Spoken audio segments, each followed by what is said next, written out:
स्वामी जी महाराज की, श्री भागवत गोष्ठी की, श्री गोदा रंगनाथ भगवान की, श्री गोदा महारानी की, श्री सुखदेव जी महाराज की, श्री व्यास जी महाराज की, श्रीमद् भागवत महापुराण की।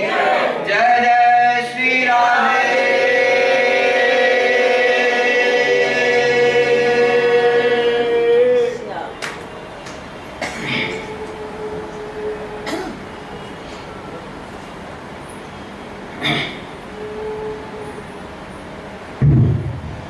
भगवान की कथाओं को श्रवण करते हुए कल छठवें दिन के प्रसंग में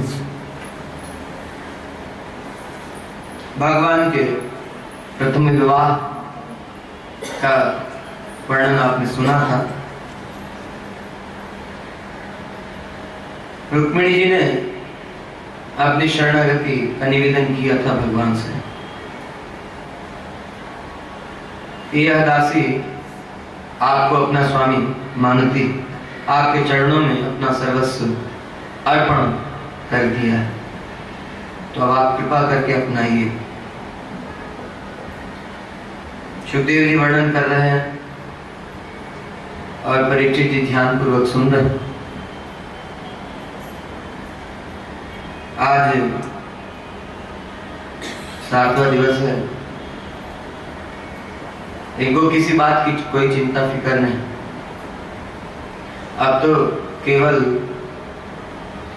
भगवान श्री कृष्ण का ध्यान ही आ रहा है मन में। स्वयं और कुछ ध्यान करना चाहते भी नहीं, और भगवान की कथाओं को सुनकर के, भगवान के चरित्रों को सुन करके मन ऐसा तन्मय हो गया है भगवान के चरणों में कि सुखदेव जी महाराज के मुख से निकले हुए एक एक शब्द, एक एक चरित्र सबको एकाग्रता पूर्वक, ध्यान पूर्वक सुनते हैं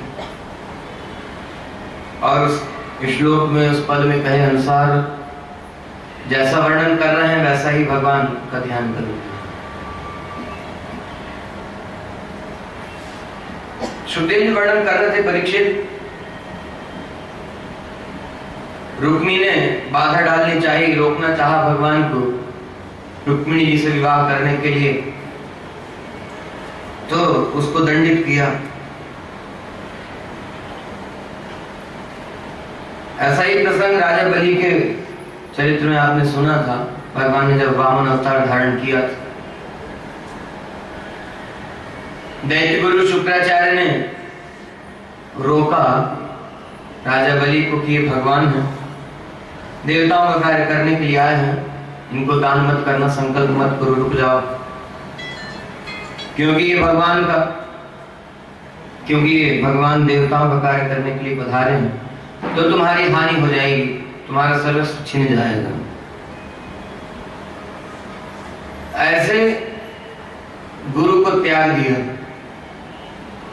राजा बलि ने ऐसे गुरु को त्याग दिया। जो गुरु भगवत प्राप्ति का मार्ग न बतावे, ऐसा गुरु किसी काम का नहीं। सांसारिक भोगों को, तीन लोकों के ऐश्वर्य को दिलाने वाला गुरु, तीनों लोगों के भोगों को प्राप्त करने का उपाय बताने वाला गुरु किसी काम का नहीं। यही बात पार्वती से शंकर जी ने कही। पद्म पुराण उत्तरखंड में वर्णन आता है, वैष्णव की महिमा का वर्णन शंकर जी कर रहे थे पार्वती से, और प्रसंग यही चल रहा है कि जो मोक्ष प्राप्त करना चाहता हो वो क्या करे। पार्वती ने प्रश्न किया था, अपने कल्याण के लिए, अपने मंगल के लिए जीव क्या करे, तो कहा भगवान नारायण का चरणाश्रित दास हो। अब ध्यान दीजिएगा, ये स्वयं शंकर जी की कही हुई बात है। शंख चक्रांकित होकर के वैष्णव बने। शंख चक्र बाहुमूल में धारण करे, माथे पर ऊर्ध्वपुंड्र तिलक। वैष्णव का लक्षण पूछा, वैष्णव का स्वरूप पूछा तो बताया ये कंठ लग्न तुलसी नलिनाक्ष माला, ये बाहुमूल परिचिन्नित शंख चक्रा, ये वा ललाट पटले लसदूर्ध्वपुंड्रा, ते वैष्णवा भुवनमाशु पवित्रयन्ते। शंकर जी का वचन, किसी और का नहीं। जगत के लोगों के अनुसार देवाधिदेव जो हैं वही शंकर जी, जिनका शिव भी नाम है, उनका ही वचन है। ये कंठ लग्न तुलसी नलिनाक्ष माला, जिसके कंठ में तुलसी और नलिनाक्ष कहते, नलिन मतलब कमल, कमलाक्ष माला, जिसके कंठ में तुलसी कमलाक्ष माला। तो ऐसा नहीं कि केवल तुलसी कमलाक्ष की माला धारण कर लेने से वैष्णव हो गया ना, वो तो ऐसे गुरु के द्वारा जो स्वयं भगवान का अनन्य चरणाश्रित दास है। श्रीमन नारायण भगवान की ध्यान से सुनिए।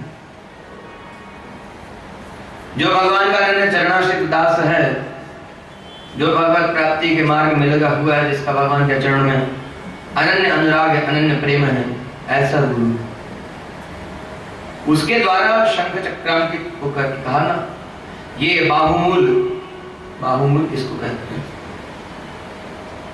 बाहु का मूल स्थान, मतलब जहां से बाहु चाल होती, भुजा, भुजमूल, ये बाहुमूल। ये बाहुमूल परिचिन्नित शंख चक्रा, जिसके बाहुमूल में शंख चक्र के चिन्ह हैं, अर्थात शंख चक्र जिसके बाहुमूल में, भुजमूल में लगे हुए। ये वा ललाट पटले लसदूर्ध्वपुंड्रा, तो शंख चक्रांकित होकर के ये गुरु के द्वारा होता। गुरु भगवान के दिव्य आयुध शंख चक्र से अंकन करते हैं, शंख चक्र अंकित करते हैं बाहुमूल में, और उसके बाद ऊर्ध्वपुंड्र तिलक गुरु के द्वारा धारण कराया जाता है। आप लोगों को याद होगा, याद है? बहुत छोटे में शंख चक्र अंकित हुए थे, इसलिए संभवतः याद ना हो। तो गुरु के द्वारा भगवान के दिव्य शंख चक्र को बाहुमूल में लगाया जाता है। विधि है शंख चक्रांकित होने की। उसके बाद ऊर्ध्वपुंड्र तिलक धारण कराया जाता है। 5 संस्कार होते हैं, पंच संस्कार कहते हैं। ताप, पुंड्र, ताप मतलब तप्त मुद्रा लगाई जाती है। अब लोग दुष्प्रचार किया करते हैं, लोगों को बहकाया करते हैं कि वैष्णव लोग जला देते हैं, दाग देते हैं। लेकिन अभी अभी जो कोई, अभी पिछले 2-3 दिन पहले भी किसी का समाशरण हुआ, ऐसा हुआ क्या? जले तो नहीं ना? पूछना चाहिए, जो वैष्णव बन चुका है, जो शंख चक्रांकित हो चुका है, उनसे पूछना चाहिए तप्त मुद्रा कैसी लगाई जाती है। तप्त मतलब अग्नि में हवन करके, भगवान के मंत्र से हवन करके, और उस हवन की अग्नि में भगवान के आयुध शंख और चक्र को तपा करके बाहुमूल में लगाया जाता। ऐसा नहीं कि जला दिया, दाग दिया, ऐसा नहीं। तो पहला संस्कार हुआ ताप, दूसरा संस्कार होता है पुंड्र, मतलब तिलक। तिलक धारण कराया जाता है गुरु के द्वारा। तीसरा संस्कार होता है नाम। भगवान से संबंधित नाम होना चाहिए, भगवान का नाम होना चाहिए, ताकि हर समय भगवान का स्मरण होता रहे। इसलिए भगवान का नाम रखने का विधान है। पहले होता ही था, आपके परिवार में सबके नाम भगवान के नाम। अब कैसे कैसे नाम रखते हैं वो आप लोग स्वयं जानते हैं, कहने की जरूरत आवश्यकता नहीं है ना। और उसके बाद चौथा संस्कार होता है, गुरु के द्वारा मंत्र प्रदान किया जाता है। 3 मंत्र प्रदान किए जाते हैं, मूल मंत्र या अष्टाक्षर मंत्र, भगवान नारायण का जो मंत्र है वो, द्वय मंत्र जिसमें भगवान की शरणागति का ही स्वरूप है, श्रीमन नारायण चरणौ शरणं प्रपद्ये श्रीमते नारायणाय नमः। भगवान श्रीमन नारायण से निवेदन प्रार्थना, आपके चरणों में स्थान प्राप्त करना चाहते हैं, आपकी चरण शरण होते हैं। प्रपत्ति कहते हैं, शरणागति को ही प्रपत्ति कहते हैं। इसी को न्यास विद्या भी कहा है महात्माओं ने। मंत्र प्रदान किया जाता है और बताया जाता है मंत्र का अर्थ। ये चौथा संस्कार हुआ। 5वां संस्कार होता है याग अर्थात उपदेश। अब भगवान के दास हो गए, वैष्णव बन गए, तो क्या क्या करना, क्या क्या नहीं करना, क्या ग्रहण करना, क्या त्यागना, यह बताया जाता है। अर्थात वैष्णव का स्वरूप कैसा होना चाहिए वह सब शिक्षा दी जाती है, उसी को याग कहा। तो शंकर जी ने कहा ऐसा गुरु होना चाहिए जो मोक्ष प्राप्त करना चाहता हो, ऐसा विधिवत विधि विधान पूर्वक वैष्णव आचार्य वैष्णव गुरु जो है उससे समाश्रय ग्रहण करे, अर्थात भगवान की शरणागति ग्रहण करे, भगवान से संबंध स्थापित करे गुरु के द्वारा।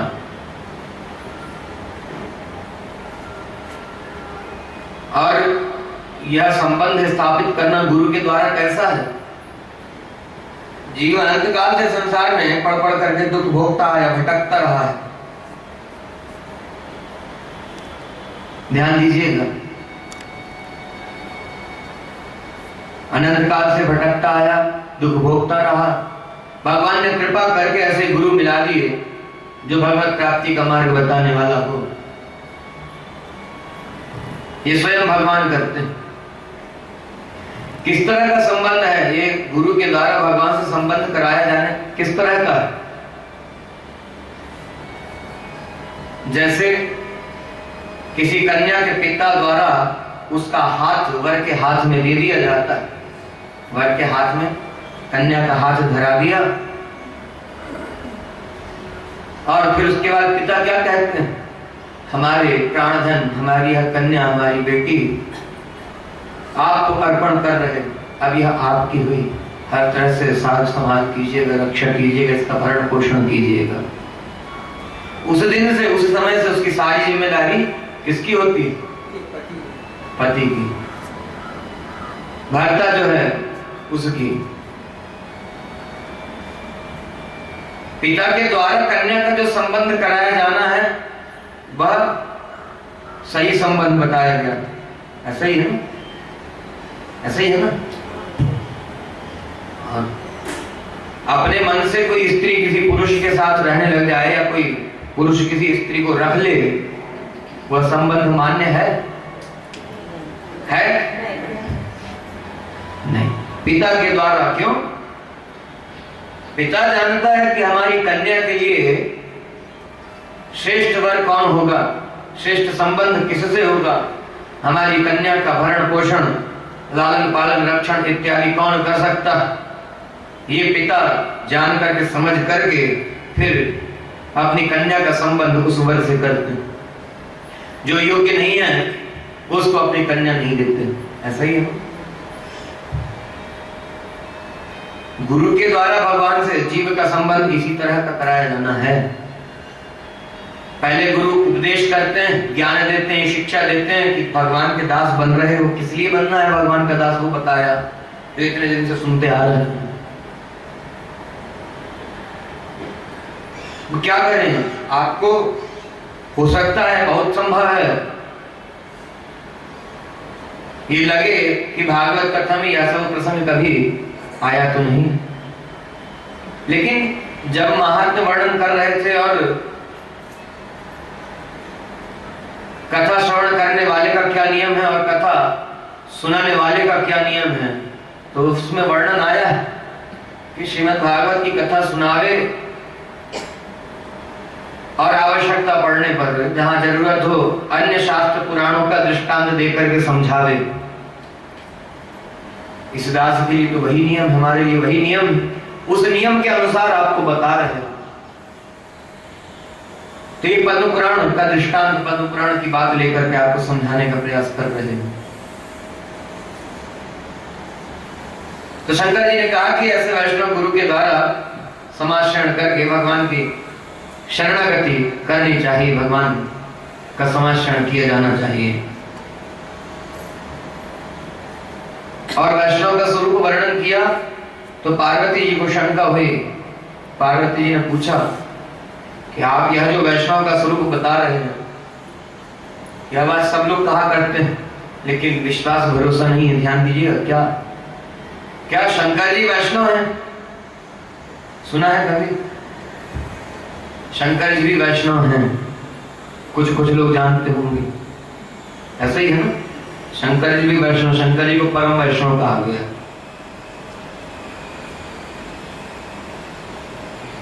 तो शंकर जी ने पार्वती को बताया कि मैं भी वैष्णव हूं, तो पार्वती ने फिर शंका व्यक्त की कि आपने यह वैष्णव का स्वरूप जो बताया है, ये कंठ लग्न तुलसी नलिनाक्ष माला, ये बाहुमूल परिचिन्हित शंख चक्रा, ये वा ललाट पटले रसदूर्ध पुंड्रा, ऐसा स्वरूप तो आपका नहीं। आपके माथे पर तो ऊर्ध्व पुंड्र नहीं है, आपके माथे पर त्रिपुंड्र है, मतलब 3 उंगलियों से ऐसा तिलक धारण किया गया, ऐसा उसको त्रिपुंड्र कहते हैं। और यह ऊर्ध्व पुंड्र तिलक 3 उंगलियों से नहीं धारण किया जाता है। ये तो श्वेत मृत्तिका, सफेद मिट्टी जो है, वह तीर्थ स्थान की हो या भगवान का चरणोदक, भगवान का तीर्थ, उसमें मिला करके और जो सामग्री विहित है वह सामग्री उसमें मिला करके फिर उस चंदन को तैयार किया जाता है, जिसको माथे पर धारण करते हैं। ऊर्ध्व पुंड्र यह 3 उंगलियों से नहीं, वह पासे को खोल करके, चंदन को हाथ पे खोल करके और भगवान का स्मरण करते हुए उंगली से लगाया जाता है या सीख से धारण करते हैं।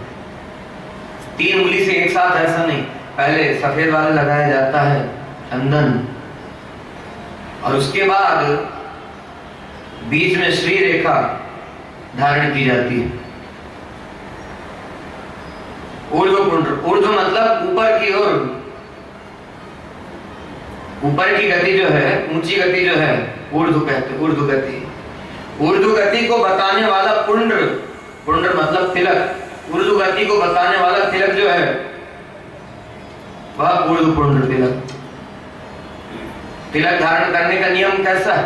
पहले ही नीचे सिंहासन धारण करते हैं और भगवान के युगल चरणारविंद है, भगवान के चरणारविंद सिंहासन के ऊपर विराजमान होते हैं। पहले नीचे सिंहासन, उसके बाद फिर भगवान के चरण नीचे से ऊपर की ओर ऐसा लगाया जाता है, ऐसा नहीं, ऊपर से नीचे नहीं, नीचे से ऊपर। और ये ऐसा है, ऊपर की ओर गति बताने वाला तिलक है, अर्थात सबसे ऊंचा स्थान जो है, सबसे ऊंची गति जो है, वहां पहुंचाने वाला तिलक। शंकर जी का वचन है ऊर्ध्व पुंड्र तिलक धारण कर। तो पार्वती ने पूछा कि आपका यह स्वरूप तो नहीं है, ऊर्ध्व पुंड्र तिलक तो आप नहीं धारण करते, गले में, कंठ में तुलसी और कमलाक्ष की माला तो आप नहीं धारण करते, आपका तो इससे एकदम विपरीत स्वरूप है। माथे पर त्रिपुंड्र धारण करते हैं और कंठ में मुंडमाल, सर्पमाल यह सब धारण करते हैं। तो यह तो वैष्णव का स्वरूप नहीं है, जैसा आपने बताया, यह वैष्णव का स्वरूप तो नहीं है। फिर तो शंकर जी ने कहा, पार्वती बड़े रहस्य की बात बता रहा हूं, ध्यान देकर के सुनना। आगे शंकर जी का वर्णन आया है, अभी बाणासुर का प्रसंग आएगा, उसमें शंकर जी ने भगवान से क्षमा याचना की है। क्यों? अपराध हो गया भगवान का, भगवान से क्षमा मांगी। तो शंकर जी पार्वती से कह रहे हैं कि ये स्वरूप जो है यह पाखंड स्वरूप जो है यह मैंने भगवान की आज्ञा से धारण किया। आप क्यों, आपको यह स्वरूप धारण करने की आवश्यकता क्यों पड़ी? बोले भगवान की आज्ञा से धारण किया। क्यों?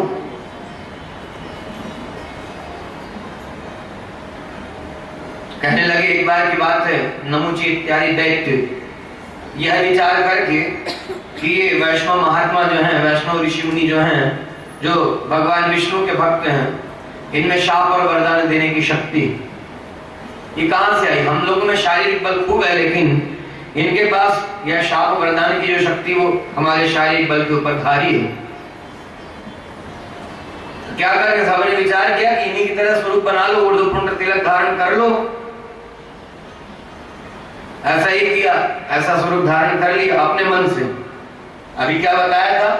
अपने मन से धारण करे, उससे नहीं, गुरु के द्वारा कराया जाना विधि पूर्वक। इन सब ने अपने मन से स्वरूप धारण कर लिया और वैष्णव का स्वरूप बना करके अनाचार दुराचार करने लग गए। तब भगवान ने शंकर जी को बुलाया। शंकर जी कह रहे हैं, भगवान ने मुझे आज्ञा दी। क्या?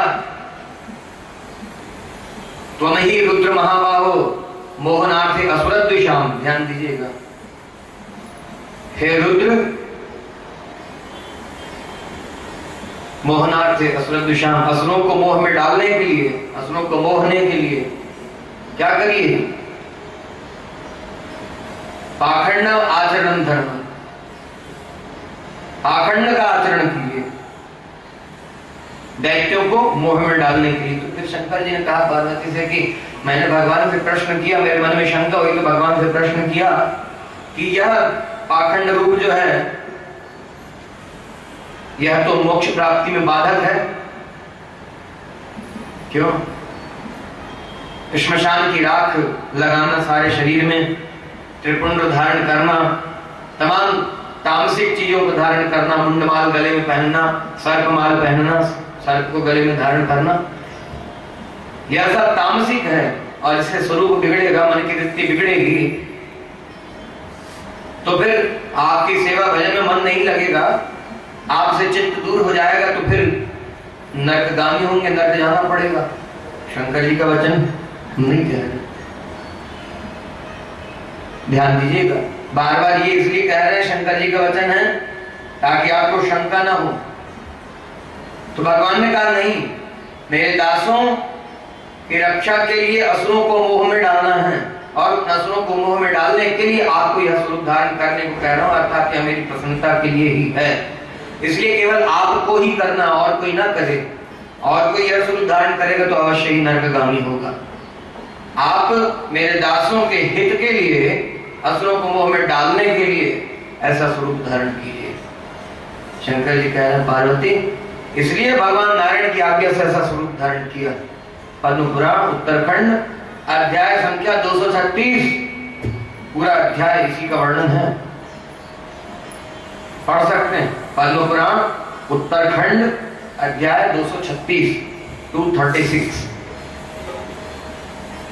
स्वयं पढ़ करके विचार कर सकते हैं, हमारे कहने से नहीं। कहा मोक्ष प्राप्ति के लिए वैष्णव बनना चाहिए।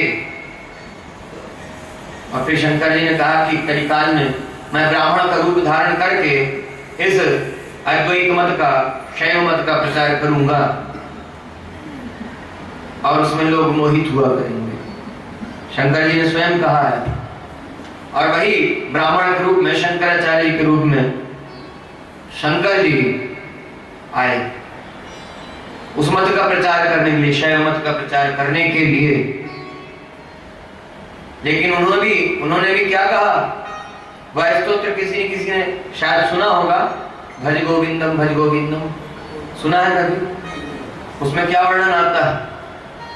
भज गोविंदम भज गोविंदम गोविंदम भज मूढ़मते, और उसी में आता है क्या?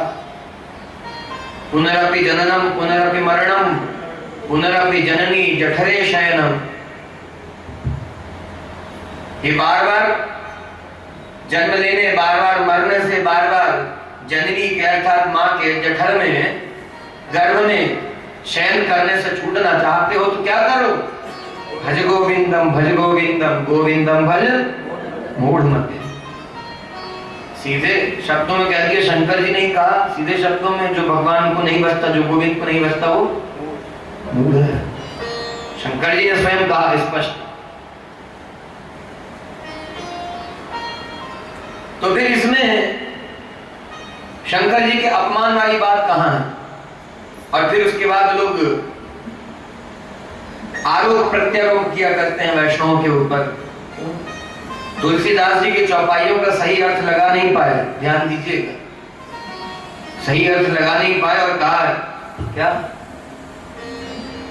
शिवद्रोही ममदास कहा। पूरी चौपाई तो ध्यान दी नहीं, बस इतना ही पकड़ लिया, शिवद्रोही ममदास कहा। ऐसा भगवान कहते ना। आगे का क्या है, शिवद्रोही ममदास कहा सो नर मोहि स्वप्ने हो नहीं भावा। जो लोग ऐसा कहते हैं, जो लोग ऐसा मानते हैं कि शिव के द्रोही मेरे दास हैं, वो लोग मुझे स्वप्न में भी नहीं भाते। जो लोग ऐसा कहते हैं या मानते हैं कि भगवान विष्णु का दास जो है वो शिव जी का द्रोही है, ऐसा व्यक्ति मुझे किसी भी तरह से भाता नहीं। और वैष्णव लोग कभी भी शिव जी से द्रोह नहीं करते।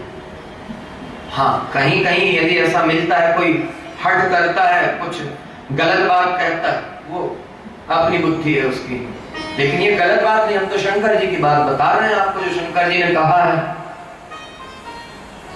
तो शंकर जी के भक्तों को विचार करना चाहिए इस पर, क्या कि शंकर जी के वास्तव में भक्त हैं या नहीं। केवल शंकर जी का भक्त अपने को कहने से नहीं होगा। भक्त का तो कर्तव्य है शंकर जी की बात मानना चाहिए ना। भक्त को कहिए, शंकर जी का भक्त है तो बात तो माननी चाहिए। और शंकर जी की बात नहीं मानता तो अपमान कौन कर रहा है, वो या वैष्णव लोग? वैष्णव तो शंकर जी की बात मान रहे हैं, तो शंकर जी का अपमान कहाँ है, इसमें अनादर कहाँ है? शंकर जी ने स्वयं स्पष्ट कहा, मेरा भजन पूजन ना करे। और भी बहुत सी बातें कहीं, यहां कहना उचित नहीं होगा। क्यों? क्योंकि सुनकर के यदि कुछ बात खराब लग गई तो फिर वही आरोप प्रत्यारोप करने लग जाएंगे। एक तो वही बात कही है कि जो इस पाखंड मत का अनुसरण करेगा, जो इस पाखंड मत का अनुसरण करेगा, अर्थात ऐसा तिलक धारण करेगा और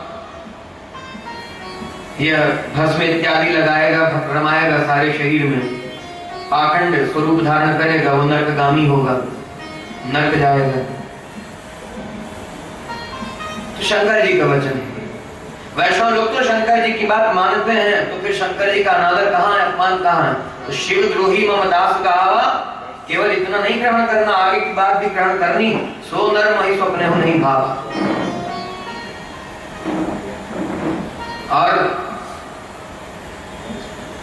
और भी कई इस तरह की चौपाइयां हैं तुलसीदास जी ने जो लिखी हैं, उनका अर्थ का अनर्थ करते हैं।